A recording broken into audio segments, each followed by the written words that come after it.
mga mahal kong taga-subaybay. Robin Padilla, dahil number 1 senador, ay napili na papalit sa pisto bilang Vice Presidente na kapalit ni Sara Duterte. Robin Padilla ang magiging bagong Vice Presidente ng Republika ng Pilipinas. Ayon ho. Alright, welcome back to my YouTube channel. I'm Andes Vlog. Ito ang mas matindi, mga kaibigan. Robin Padilla, bagong Vice Presidente ng Republika ng Pilipinas. Robin Padilla napili na kapalit sa pwesto ni Sara Duterte bilang Vice Presidente. Nako po, ito ay talagang napakainit na usapin, mga mahal kong taga-subaybay, sapagkat hindi naman po lingid sa inyong kaalaman na itong si Robin Padilla ay number 1 sa kalukuhan, number 1 senador. Itong si Robin Padilla, kaya't ang pinaglalaban ng kampo ni Digong, ng kampo ni Robin Padilla, ng kampo ni Sara Duterte, at siyempre kasama ang kanyang mga tagasunod. Dahil number 1 senador, si Robin Padilla, ay siya ang papalit kay Sara Duterte kapag nahatulan o nakumbek diyan po sa impeachment laban ho sa kanya. Iyan po at marami pang iba, mga kaibigan, ng ating tatalakayin. At kapag mayroon po kayong pagkakataon, huwag nyo pong kaligtaan, panoorin, pakinggan ang ibabahagi ko po sa inyo. Nako, may bago tayong Vice Presidente ng Republika ng Pilipinas. Walang iba, si Robin Padilla.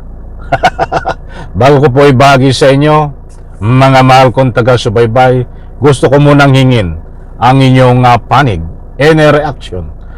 Pabor po ba kayo dito na si Robin Padilla ay kapalit ni Sara Duterte sa pwesto at siya nating magiging Vice Presidente ng Republika ng Pilipinas? And reaction, diyan po sa comment section. Tulungan niyo po akong magbahagi ng anumang public opinion niyo po, at yan ay aking i-spread. Nako, eto na.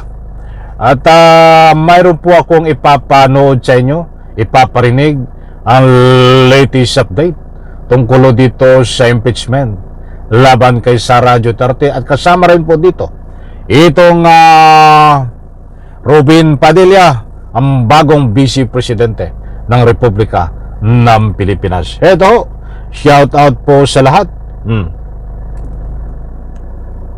Ipinahayag ni Senate President Cheese Escudero na walang indikasyon na nais ni Pangulong Ferdinand Marcos Jr. na magpatawag ng special session para sa impeachment trial ni VP Sara Duterte.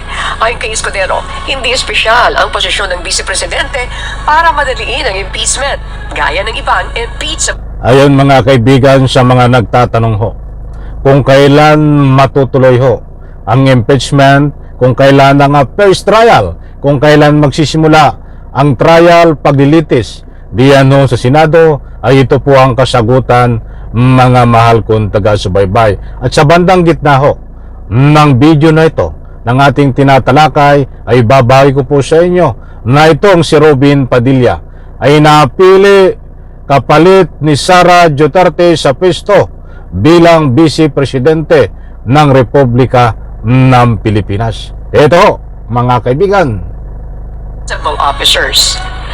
Dahil nagka-break pa ang Kongreso, inaasahan magsisimula ang paglilitis sa Hunyo matapos ang halalan maliban na lang kung magpatawag ng special session ang Pangulo.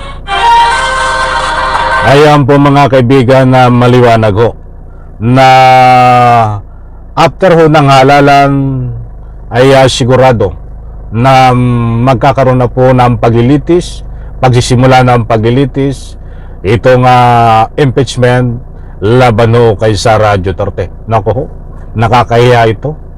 Isang Vice Presidente nandiyan ka sa Senado para litisin sa pagnanakaw di umano ng pera ng taong bayan. At siyempre, marami pang connection dito ng mga dapat ilitisin sa kanya. Di ba nakakaya yun? Pinagkatiwalaan ka ng taong bayan, kaya ka binoto. Tapos ngayon, magnanakaw ka. Di umano. Dahil yun ang nililitisyon eh. Yun ang kabahagi ng paglilitis, ang pagnanakaw ng milyones na pera, di umano, ng taong bayan at ng Republika ng Pilipinas. Eto't mga kaibigan, mapili ho magbago pa ito. Dahil inihintay lang ho ang mga aksyon, special kung magpapatawag itong ating Pangulo ng special session. Diyan po sa ika nga po'y para talakayin ng impeachment laban kay Sara Duterte. Kung magkakaroon po ng special session ang ating Pangulo at i-declare niya, ay mas mapapaaga ho ang ika nga po'y pagsimula ng trial laban kay Sara Duterte. At sinisigurado lang po natin, ang pinangahawakan after ho ng eleksyon ay sigurado magsisimula po ang paglilitis kay Sara Duterte, mga kaibigan. Nako, eto pa, at bibigyan ko po kayo ng isa pang latest update. Ilang 1 hour lang ho ang nakakaraan ay nagpahayag ho si Senate President Escudero na iginiit ni Senate President Chis Escudero na hindi magmamadaliin ng Senado ang impeachment trial kay Vice President Sara Duterte. Hindi raw po mamadalain. Hindi po namin trabahong i-convict siya, VP Sara. Hindi po namin trabaho na i-acquit siya. Trabaho po namin tiyakin na magagawaran siya ng hustisya. Trabaho po namin tiyakin na magiging credible at kapanipaniwala at paniwalaan ng sambayanan ng proseso. Dagdag pa ni Escudero. Ano ba naman ito?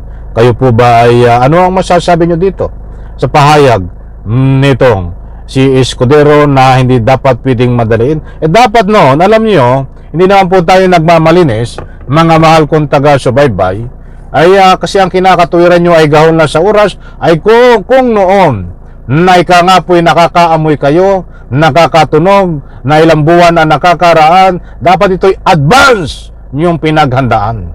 Para, ay kailang naghahanda lang kayo, ay kung kailang nitong ika nga po'y nandyan na ang kaurasan, dapat na advance, di ba? Importante ay mayroong plan E, importante ay mayroong plan B. Ay ngayon, talagang kulang na sa oras.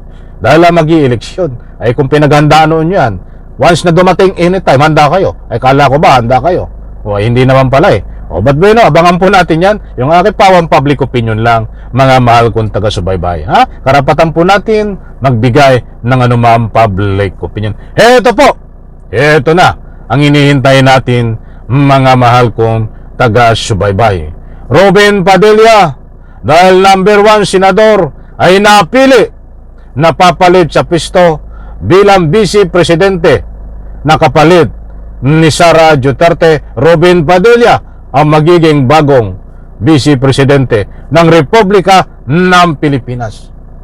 Ayon ho na pinapakalat ng kampo ni Digong, ng kanyang mga tagasunod, mga kaibigan, at siyempre itong mga trolls na napakarami. Kahit saan ako umikot sa social media, stream media, mayroon din pong mga trolls na sinusulong itong si Robin Padilla na kailangan siya ang kapalit ni Sara Duterte dahil siya ang number 1 senador. Tawanan po natin ito, mga kaibigan, nananaginip ng gising. Kahit anong gawin ninyo, mga tagasunod ni Robin Padilla, tagasunod ni Digong, tagasunod ni Sara Duterte, alam na siyang makukumbik eh, di ba? Kahit anong gawin niyo, hindi pwedeng pumalit itong si Robin Padilla. Kahit pa siya ay number 1 sa kalukuhan, ay kahit siya pa ay number 1 senador, hindi siya pwedeng pumalit dahil wala siyang kapasidad na utak para maglingkod sa ating Republika ng Pilipinas. Bagay siya ay doon sa pelikula. Kaya lang tinaman senador yan, ay nakabudol eh. Di po ba? Yan po ang karamihan na binibigay ng public opinion. Kaya lang tinama daw senador ay dahil doon sa nasabi nga na ika nga po'y ika nga po'y nakaloko eh, di ba? In reaction po mga kaibigan, so maliwanag po dito. Yan pong hindi po mangyayari yan. At abangan po natin kung sino dito. Kung halimbawa makumbek, mahatulan, at mapatalsik sa pisto si Sara Duterte, ay abangan po natin dahil kung sino ang papalit dito. But gusto ko pong ipatid sa inyo, wala pong katotohanan ang isinusulong nila na si Robin Padilla ay papalit kay Sara Duterte. Isa pong basura yan. Sila po lang ang nagsasabi niyan at nananaginip po ng gising, mga mahal kong taga-subaybay. Isang like ko sa video na ito. Bye-bye. Palapakan.